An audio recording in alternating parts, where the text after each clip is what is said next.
Hello દોસ્તો, એજ્યુકટેકનો ચેનલમાં આપનું સ્વાગત છે। આજે આપણે શીખીશું ધોરણ 8 વિષય ગુજરાતી પાઠ 1 બજારમાં। પાઠના અભ્યાસ અને સ્વાધ્યાયના પ્રશ્નોની સમજ મેળવીશું। પાઠનો વિડીયો તમે વિડીયોના ડિસ્ક્રિપ્શનમાં તથા વિડીયોના અંતે પણ નિહાળી શકો છો।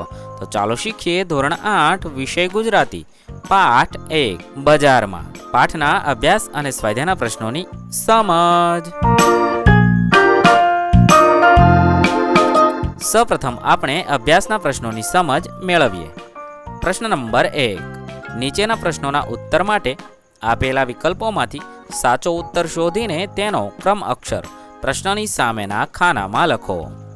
સવાલ નંબર 1, ચિત્રમાં દર્શાવેલી બાબતોમાંથી ખરેખર કોને સૌથી વધુ મહત્વ આપવું જોઈએ? એ. અકસ્માતને, બી. ખરીદીને, સી. ફરવાને અને ડી. ખાવા પીવાને। આપેલા જવાબમાંથી સાચો ઉત્તર લખીશું એ. અકસ્માતને સૌથી વધુ મહત્વ આપવું જોઈએ।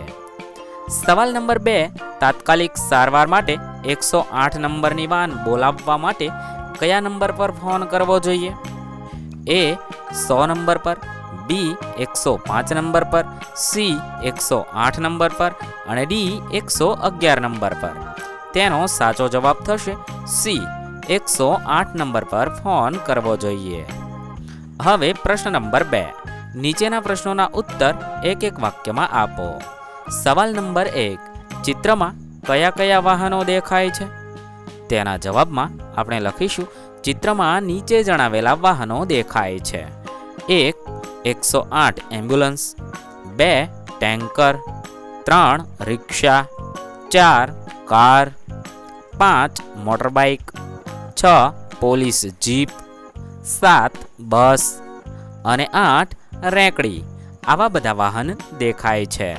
સવાલ નંબર 2, ચિત્રમાં શાની શાની દુકાનો દેખાય છે? તેના જવાબમાં આપણે લખીશું ચિત્રમાં આનંદ provision store, book store, CD corner, ladies tailor, ચશ્માઘર, નાસ્તા હાઉસ વગેરે દુકાનો દેખાય છે। સવાલ નંબર 3, ચિત્રમાં કેટલા વૃક્ષો દેખાય છે?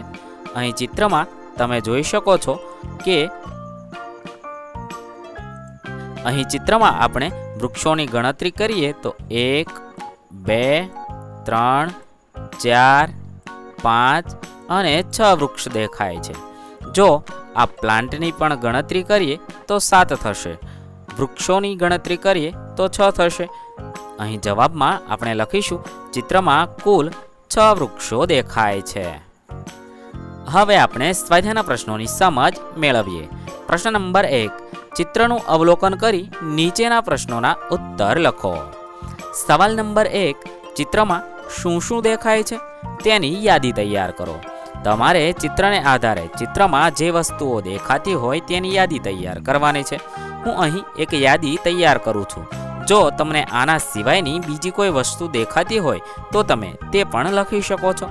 તેના જવાબમાં લખી શકાય 1. City mall, 2. રેંકડી, Prakash school, school bus, rickshaw, tower, વૃક્ષો, પીઠળ complex, Anand provision store, CD corner, book store, ladies tailor, ચશ્માઘર, tanker, motorbike, police jeep, ambulance, નાસ્તા હાઉસ, મંદિર, ઇલેક્ટ્રિક થાંભલો, બસ સ્ટેશન, બસ, વાહનો તથા માણસોની અવરજવર, પોલીસ અને કાર આવી બધી વસ્તુઓ દેખાય છે। જો તમને આના સિવાયની અન્ય કોઈ વસ્તુઓ નજરે પડતી હોય તો તમે તેના નામ પણ લખી શકો છો। સવાલ નંબર 2, ચિત્રમાં દેખાતા વાહનોનો ઉપયોગ જણાવો। અહીં ચિત્રમાં કેટલાક વાહન દેખાય છે અને તેના ઉપયોગ વિશે આપણે લખીશું। 1. એમ્બ્યુલન્સનો ઉપયોગ દર્દીને હોસ્પિટલમાં પહોંચાડવા માટે થાય છે। 2. પોલીસ જીપનો ઉપયોગ ઘટના સ્થળની વિગત મેળવવા આગળની કાર્યવાહી કરવા માટે થાય છે। 3. ટેન્કરનો ઉપયોગ એક સ્થળેથી બીજે સ્થળે પાણી પહોંચાડવા માટે થાય છે। 4. બસ મુસાફરોને એક ગામથી બીજે ગામ લઈ જાય છે। 5.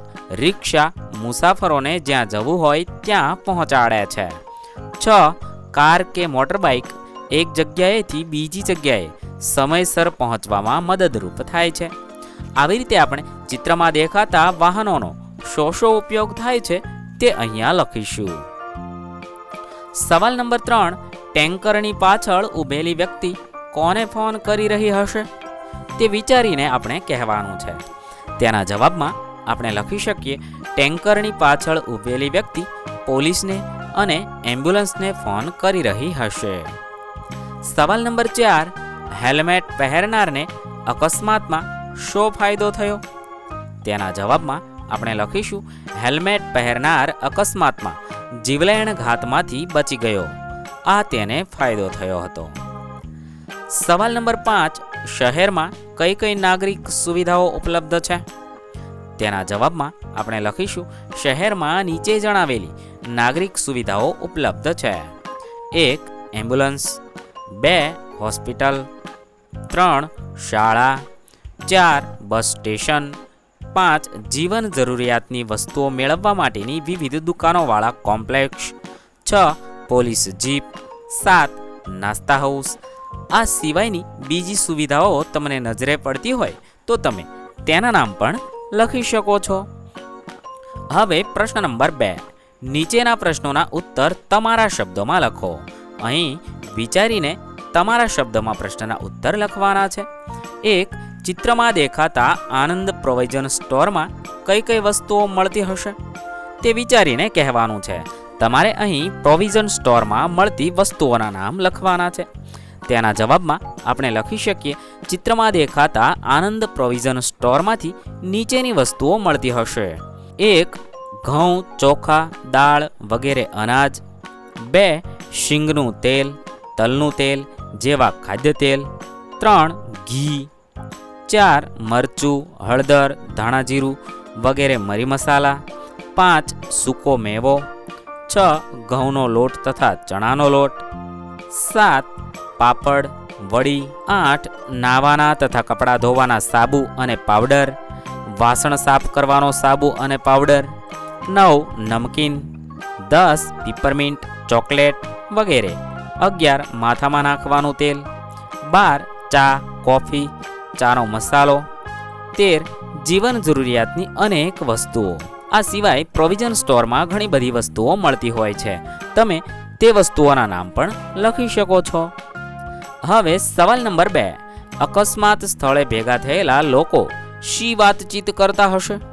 તેના જવાબમાં આપણે લખી શકીએ, અકસ્માત સ્થળે ભેગા થયેલા લોકો અકસ્માત કેવી રીતે થયો એના વિશે જાતની વાતચીત કરતા હોય છે. એક કહેશે કે બાઇક ચલાવનારે ધ્યાન રાખવું જોઈએ, જ્યારે બીજો કહેશે આવડી મોટી ટેન્કર આમ રસ્તા વચ્ચે ઊભી રાખે તો અકસ્માત થાય જ ને. ત્યાં વળી ત્રીજો કહેશે કે બાઇક ચલાવનાર જુવાનિયા એટલી તેજ બાઇક દોડાવતા હોય છે કે આવા અકસ્માત થયા વગર રહે જ નહીં. કોઈ કહેશે સારું થયું બાઇક ચલાવનારે હેલ્મેટ પહેર્યું હતું, નહીતર ખોપરી જ ફાટી જાત. આવી અલગ અલગ વાતચીત કરતા હશે. સવાલ નંબર 3, તમારા મતે કયા કારણે અકસ્માત થયો હશે? તેના જવાબમાં આપણે લખી શકીએ, મારા મતે ચાલતા માણસને બચાવવા જતા અકસ્માત થયો હશે. આ સિવાય જો તમને અન્ય કોઈ વિચાર આવતો હોય તો તમે તે પણ જવાબમાં લખી શકો છો. 4, વાહન ચલાવતી વખતે કઈ કઈ સાવધાની રાખવી જોઈએ? તેના જવાબમાં આપણે લખીશું, વાહન ચલાવતી વખતે નીચે જણાવેલી બાબતોની સાવધાની રાખવી જોઈએ. 1, જ્યાં માણસોની વધારે અવરજવર હોય ત્યાં વાહન ઝડપથી ચલાવવું નહીં. 2, ચાલુ વાહને મોબાઈલ પર વાત કરવી નહીં. 3, ટ્રાફિકના નિયમોનું ઉલ્લંઘન કરવું નહીં. આવી બધી બાબતોનું ધ્યાન રાખવું જોઈએ. સવાલ નંબર 5, અકસ્માત સ્થળે 108 કેવી રીતે પહોંચી હશે? તેના જવાબમાં આપણે લખીશું, અકસ્માત સ્થળેથી કોઈ વ્યક્તિએ 108ને ફોન કરીને જણાવ્યું હશે, એટલે તરત જ 108 અકસ્માત સ્થળે પહોંચી હશે.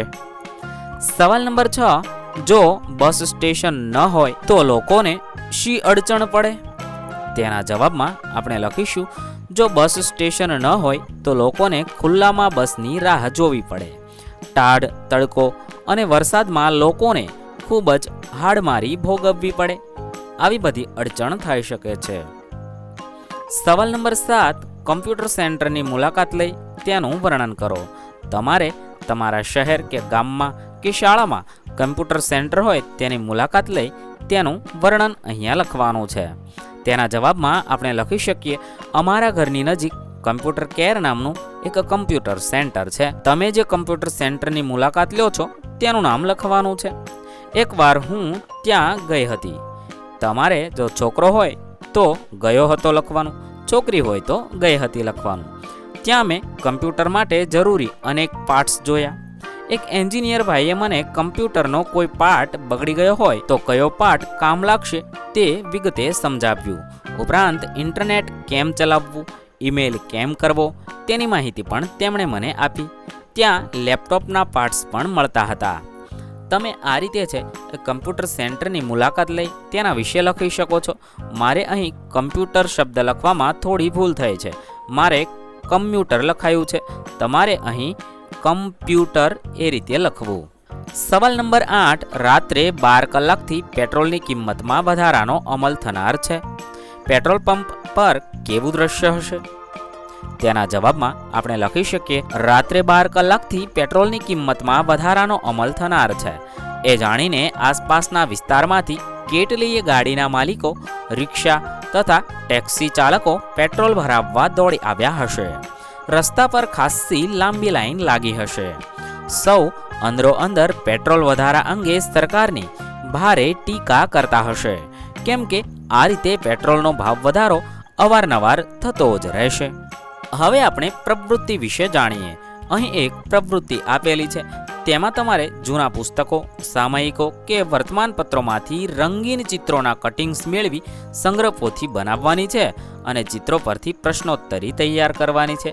આ પ્રવૃત્તિમાં તમારે જૂના પુસ્તકો મળે કે સામયિકો મળે કે વર્તમાનપત્રો મળે તેમાંથી રંગીન ચિત્રોના કટિંગ્સ લેવાના છે. તમારી કોઈ એક બુકમાં ચોંટાડવાના છે, તેની સંગ્રહપોથી તૈયાર કરવાની છે અને પછી તે ચિત્ર પરથી પ્રશ્ન બનાવવાના છે અને તમારા વર્ગખંડમાં પૂછવાના છે. અહીં આપણા અભ્યાસ અને સ્વાધ્યાયના પ્રશ્ન પૂર્ણ થાય છે.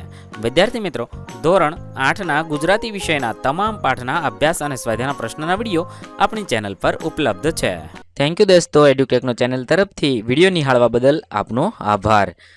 આવા બીજા વિડીયોઝ નિહાળવા માટે અમારી યુટ્યુબ ચેનલ એડ્યુટેકનો અત્યારે જ સબસ્ક્રાઇબ કરી લો. આભાર દોસ્તો.